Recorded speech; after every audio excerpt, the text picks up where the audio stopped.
She leaned across the table at the rooftop bar, swirling her cocktail with a little too much drama. "Give me one good reason to stay with you," she said, eyes sparkling under the string lights like this was some playful game. Instead of going back to him, I set my drink down slowly, letting the ice clink against the glass.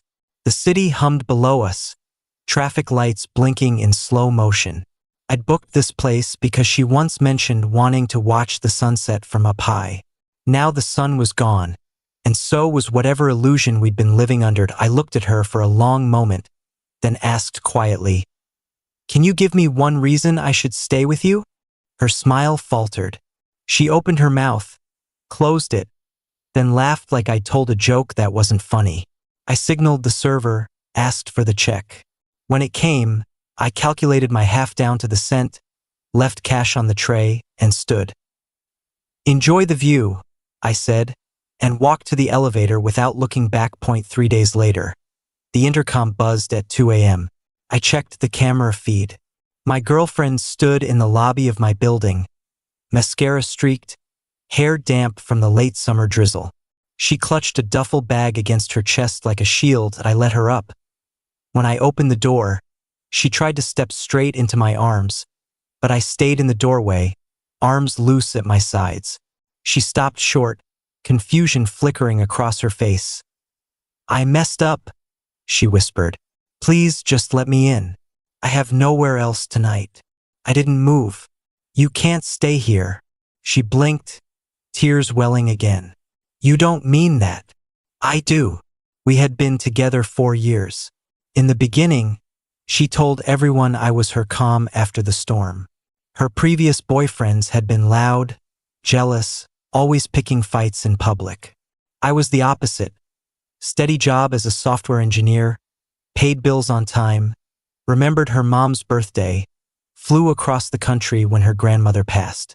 I listened when she came home furious about office politics. I planned weekend hikes she claimed to love. But somewhere along the line, steady became dull in her eyes. It started small. She'd scroll through social media and sigh about friends traveling to Bali or Tulum. "Don't you ever want adventure?" she'd ask. I'd remind her we'd just come back from Portugal. She'd shrug. That was nice, but it was so planned. Then came the comments about my routines. My early gym sessions were obsessive. Cooking dinner most nights was too domestic. Saving aggressively for a house down payment was playing it too safe. I noticed the shift most clearly when an old name started surfacing again. Connor. Connor was the ex from her early 20s, the one who took her on spontaneous road trips, threw parties that lasted until dawn, made grand gestures like showing up outside her office with flowers after every argument. He also disappeared for days without explanation, maxed out her credit card once, and ended things abruptly when a music festival tour opportunity came up. For years she called him immature, toxic, a mistake. Then, 6 months ago, she mentioned he'd moved back to the city after years abroad. "He's different now," she said casually while folding laundry. "Started a podcast that's actually doing well. Seems more grounded." I didn't react much. I'd learned that reacting gave the comment oxygen. But the comparisons crept in anyway. Connor had posted a story snowboarding in Colorado. "Living his best life," she commented. Connor's new apartment had a balcony with a view. So inspiring.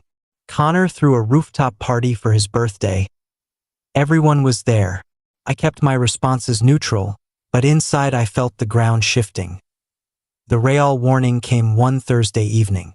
We were on the couch watching a documentary when her phone lit up repeatedly. She tilted it away from me, thumbs flying, then set it face down with a quick smile. Just Lauren freaking out about her date. Lauren had moved to Seattle 2 months earlier. I didn't confront her. I just noted it, the way you note a crack in a foundation and decide whether it's structural yet. I wanted to believe we could course correct, so I planned a special weekend. Rented a cabin 2 hours north, the kind with a hot tub and no cell service.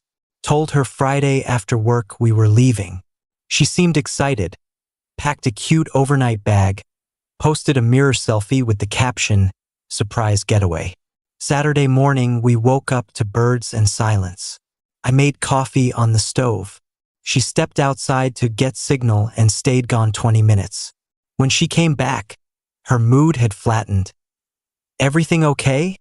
I asked. "Yeah, just checking in at work." We hiked. We cooked steaks on the grill. We sat in the hot tub under stars. She was affectionate, but distracted. Kept glancing toward the house like she'd left something burning on the stove. Sunday, on the drive home, she was quiet. Finally, she said, "That was sweet. Thank you." Then, after a pause, "But sometimes I feel like I'm missing out on more." "More what?" I asked. "I don't know. Energy, spontaneity, something that makes my heart race." I gripped the wheel a little tighter. "We just spent a weekend completely off-grid. That didn't make your heart race." She gave a small laugh. "You know what I mean." I did. Back in the city, I decided to test the water one final time. Made reservations at the new rooftop bar everyone was talking about. The one with the infinity pool and panoramic views. Expensive cocktails, DJ on weekends, the kind of place she used to drag me to early in our relationship before I convinced her quieter spots were better, that I wore the linen shirt she once said made me look European. She wore a backless red dress and spent 10 minutes posing for photos on my balcony. Before we left in the rideshare, she was on her phone constantly. I saw Connor's name flash once before she tilted the screen to the bar. The vibe was electric. Bass thumping, laughter everywhere, city lights glittering below. We found a high table near the edge. She ordered a spicy margarita with the expensive tequila. Drank half in 3 sips. Conversation was surface level. Work stress. A mutual friend's engagement. Then silence fell, heavy and obvious. She broke it. "I need to tell you something," she said, setting her glass down with both hands. That I waited. "I've been talking to Connor again." She watched my face. "He reached out a few months ago, apologized for everything, said he's grown up, that he regrets how he treated me." I nodded once. "He wants to try again. Says he never got over me." She took a breath. "I'm confused. You're amazing, reliable, kind, thoughtful. But with him there's this spark, this intensity. I feel alive in a way I haven't in a long time." She leaned forward slightly. "I don't want to hurt you. I care about you so much. But I need to figure this out. So I guess, give me one good reason to choose you instead." The words hung between us like smoke, that I felt something inside me settle. Like sediment finally reaching the bottom of a lake. Clear. Still. I didn't argue. Didn't ask how long this had been going on. Didn't point out the thousands of ways I'd shown up for her while Connor had vanished. I just looked at her and asked, "Can you give me one reason I should stay?"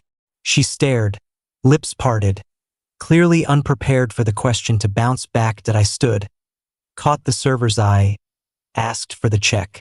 When it arrived, I counted out exact cash for my drink and half the appetizer we'd shared. Left it neatly folded under the salt shaker. She watched, incredulous. "You're leaving. You wanted a choice," I said. "You just made it." I walked away. Didn't take the elevator this time. Took the stairs all 12 flights, heart steady, lungs burning in a clean way. The fallout began almost immediately.